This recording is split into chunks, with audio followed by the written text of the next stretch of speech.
Ya, selamat pagi pemirsa, apa kabar? Ya, hari ini hari Sabtu 26 Oktober 2024. Ada satu lagi yang membuat saya tercengang, dan ini juga sekaligus menjadi bahan muhasabah kita, bahan perenungan kita ya.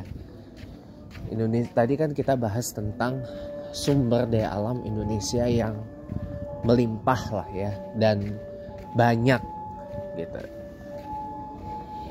Ya, kalau masih mau dibilang kaya, ya oke sih. Walaupun sebenarnya dari pengauditan dan pengamatan dari sebuah utas dari orang yang mengaku ya punya banyak pengalaman kerja di bidang sumber daya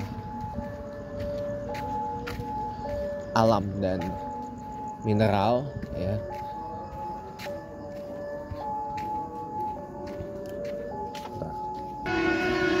Iya. Jadi apa? Katanya sumber daya alam kita ini nggak kaya-kaya banget lah. Istilahnya kayak gitu. Makanya saya lebih nyaman menggunakan istilah melimpah sumber daya alam kita itu, ya, melimpah. Ya.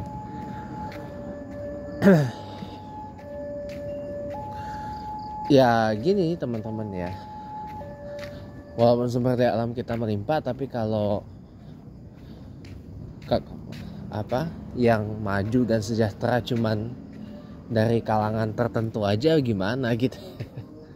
Nggak, ini bukan masalah ini bisnis, bukan charity, bukan itu. Tapi yang membuat saya tercengang lagi itu adalah karena penyakitnya hanya satu ya, korupsi yang nggak tahu kenapa susah ini diobatin ya.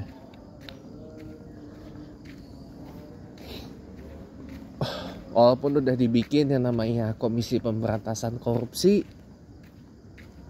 tapi tetap aja kan, bahkan dilemahkan oleh Presiden Jokowi melewat revisi Undang-Undang KPK di tahun 2019 yang saya sikapnya pada saat itu menolak revisi Undang-Undang KPK itu. Kan tujuannya adalah untuk melemahkan KPK.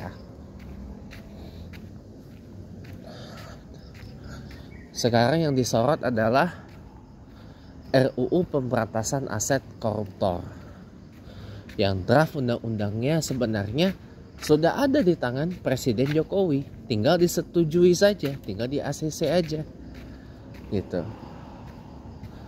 Tapi kenapa kok mandek ya pemberantasan aset koruptor ini?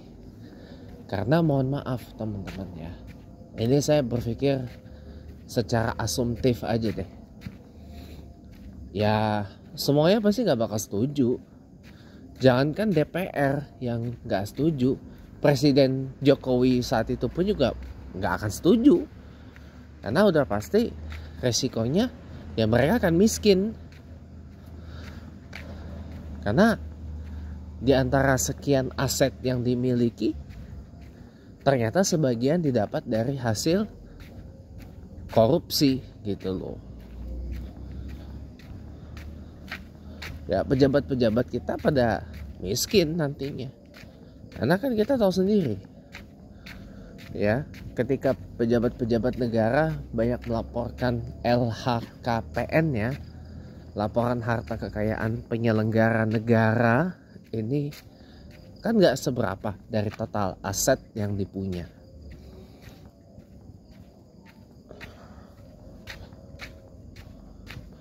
Ujungnya pasti ada yang disembunyikan.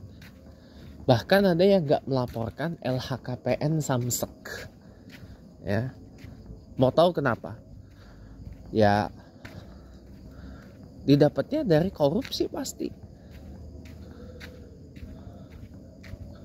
Dapatnya dari mana? Dari korupsi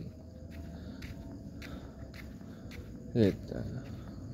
Jadi korupsi yang mendarah daging ini yang membuat, mohon maaf, yang kaya makin kaya, yang miskin makin miskin gitu loh. Mau sumber daya alam Indonesia direnasionalisasi dan kembali ke tangan kita? Ya kalau yang ngelolanya modelan korup, tukang korupsi istilahnya, tukang korupsi, ngemaling uang rakyat ya buat kepentingan dirinya, kroninya dan keluarganya, ya buat apa juga. Jadi memang pemberantasan dan pengentasan korupsi ini harus segera diakselerasi gitu loh. Kalau saya jujur setuju undang-undang perampasan aset koruptor itu disahkan. Kenapa? Karena ngapainlah kita punya aset tapi asetnya didapat dengan cara yang gak bagus. Percuma juga, ya kan? Asetnya didapat tapi dengan cara yang gak bagus gitu loh. Ya mendingan aset itu didapat dengan cara yang bagus lah. Lebih baik kita kerja keras, kita usaha, dan hidup seperti yang dikatakan Ketua MPR sekarang Pak Ahmad Muzani. Hidup ya sederhana aja apa adanya gitu loh. Gak usah yang berhedon-hedon. Ini kan korupsi ini kan timbul lagi-lagi seperti yang saya bilang semalam. Karena kita ini kan punya nafsu. Nafsu kepengen hidup mewah. Nafsu kepengen tampil hedon. Nafsu kepengen tampil glamor gitu loh. Dan yang paling penting apa? Nafsu pingin validasi dari orang lain. Nafsu pengen diakui, pengakuan dari orang. Nah akibatnya ya udah lakuin aja segala cara, termasuk apa? Korupsi.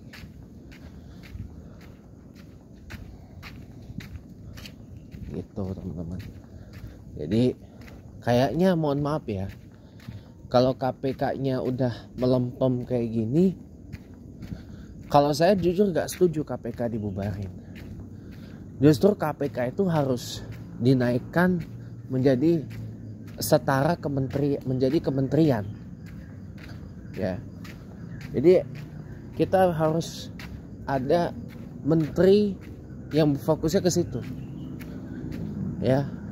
Kan oke lah, kita sekarang di era Presiden Prabowo ini ada menteri yang berfokus pada hak asasi manusia, menteri yang berfokus pada masalah imigrasi dan pemasyarakatan. Oke lah, meskipun saya agak kurang setuju kalau imigrasi dan pemasyarakatan lebih baik tetap di bawah Kemenkumham saja gitu loh.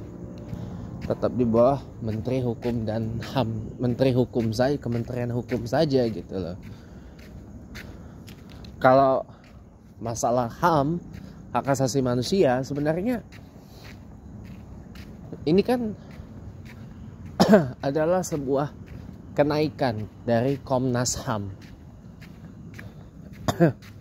Komnas HAM menjadi sebuah kementerian. Ini hal baik loh. Hal baik banget. Ya tapi kalau masalah hak asasi manusia saja gak tuntas-tuntas, ya buat apa? Jadi tupoksinya apa? Gitu loh. Harus dituntaskan masalah pelanggaran HAM di masa lalu, itu harus dituntaskan. Ya. Kali ini saya apresiasi kalau Menteri HAM itu dipisah dari Menteri Hukum gitu loh. Karena bisa lebih fokus pada isu-isu yang menyangkut hak asasi manusia. Termasuk pelanggaran HAM yang dilakukan oleh Presiden Prabowo dan kawan-kawannya, Jenderal Wiranto, Jenderal Luhut, Pak Harto, dan beberapa lagi yang lain di masa yang lalu.